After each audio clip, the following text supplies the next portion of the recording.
Naciones independientes e intereses diálogo. Los intereses propios de las naciones hacen que el mundo se convierte en un lugar peligroso para vivir. Cada país quiere defender sus intereses nacionales sin tener en cuenta los medios que han de utilizar. El interés nacional de los países a hacer la teoría del liberalismo político se convierte en una bular o una teoría de ficción. Como varios estudiosos políticos señalaron que el liberalismo es la perspectiva teoría basada en la asunción de la institución política en la promoción del progreso social. No ignoró que los seres humanos pueden promover bien. Sin embargo, este bienestar debe estar para sí mismo. El mundo podría ser un lugar mejor para vivir si los actores clave del sistema internacional, que son organizaciones gubernamentales, organizaciones no gubernamentales, quieren cooperar con el fin de promover un cambio positivo. Por desgracia, la política internacional, en otra palabra, la política del mundo, se basa en interés nacional, que envenena el todo mundo. Niccolò di Bernardo dei Maquiavelo, historiador político, diplomático, filósofo, y las ideas tienen una gran influencia en la política mundial. En la escena internacional no existe interés general o global. Según el derecho internacional, la soberanía del Estado es sacrosante. Será respetada, es decir, las inferencias externas con respecto a la política interna está prohibido. Artículo 2 de Carta de Naciones Unidas se centra en la soberanía y el principio de no intervención, lo que justifica que la política interna, los asuntos del Estado, están estrictamente prohibidos a los interferencia internacional. El concepto es bueno, pero no es una realidad. Es ficción, es una utopía. El derecho internacional no tiene dientes, no puede morder. Las Naciones Unidas defienden los intereses de sus donantes. No es una institución justa. En otra palabra, él no existe para todas las naciones. No es una institución independiente. De ello se deduce orden. Por ejemplo, en el año 1995, durante la administración del señor Clinton, había un lodazal en Ruanda. El país se convirtió en una carnicería donde más de 1 millón de seres humanos perdieron la vida. Y las Naciones Unidas permanecieron indefensos, porque el expresidente de los Estados Unidos, señor William Jefferson Clinton, no autorizó a las Naciones Unidas a participar.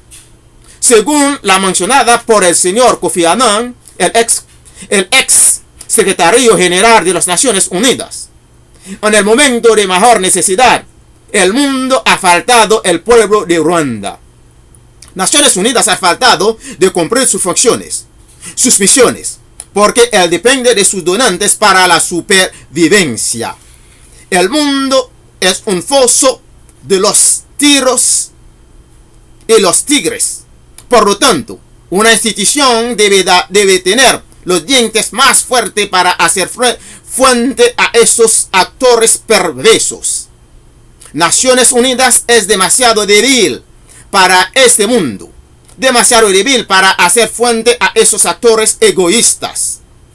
Los estados poderosos no respetan el derecho internacional, sino que no se atienen a las reglas de las naciones, mientras sus intereses están en el juego que puedan llegar a ser malo. Recuerdo claramente que las Naciones Unidas se opuso a la guerra de Irak, ya que no estaba justificada.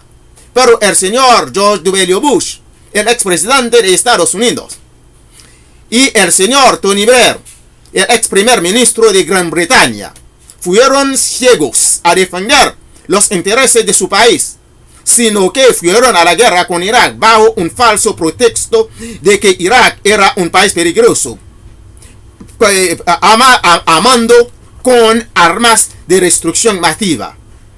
El señor Kofi Annan, el ex secretario general de los Estados Unidos, había anunciado que esa guerra no era justificada, pero su institución no pudo evitarlo porque Estados Unidos es una institución muy débil.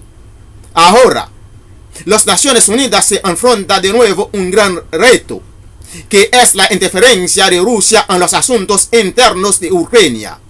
Es realmente una violación flagrante, grave, violación de la ley internacional. Esas dos naciones están en un abrir y cerrar de la guerra. Las tropas rusas ordenaron que la tripulación de dos buques de guerra ucranianos a rendirse. Es un asunto de interés nacional.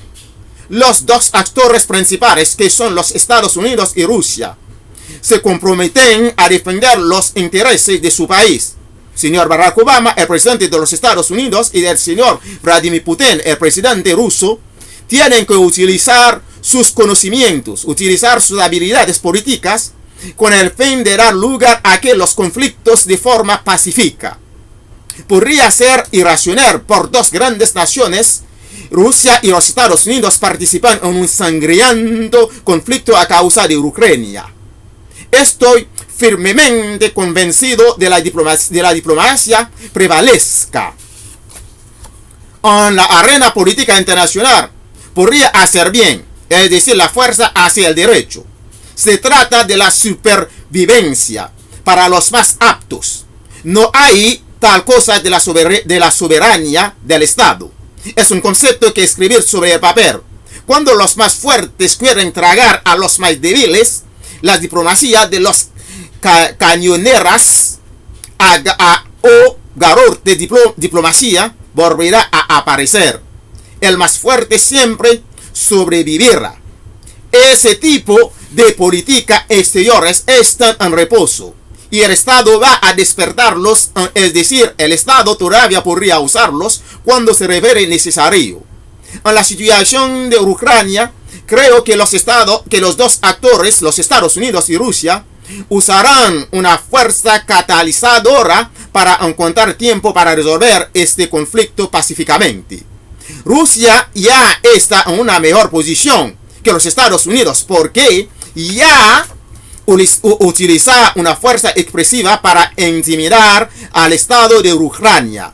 En este caso, los Estados Unidos tienen que usar su poder de la diplomacia para convencer a Rusia de mover sus tropas en Ucrania. Usando una fuerza definitiva para mover las tropas de Rusia en Ucrania no sería ventajoso para los Estados Unidos. Si los Estados Unidos usan la fuerza definitiva contra Rusia, la comunidad internacional podría juzgarlo como una declaración de guerra. En un caso así, los Estados Unidos podría clasificar como el agresor. No hay razón para usar el poder duro para resolver este conflicto. El poder de diplomacia prevalezca. La estrategia de poder blando no podría ser la mejor manera de usar para encontrar una solución. La moral es muy escaso en la política internacional. La tendencia de usar la fuerza para defender los intereses nacionales entre las naciones disminuye enormemente la concepción moral de los hombres. En otra palabra, la concepción moral se paraliza cuando se trata de la conducta internacional. Los estados se comportan irracionalmente. Los estados son siempre en un estado antagonismo. Ellos siempre compiten por sus propios intereses. En el ámbito internacional, cada hombre es para sí mismo y Dios es para todos. Vrakrevavell dijo: vivimos en un ambiente moral contaminado. Gracias.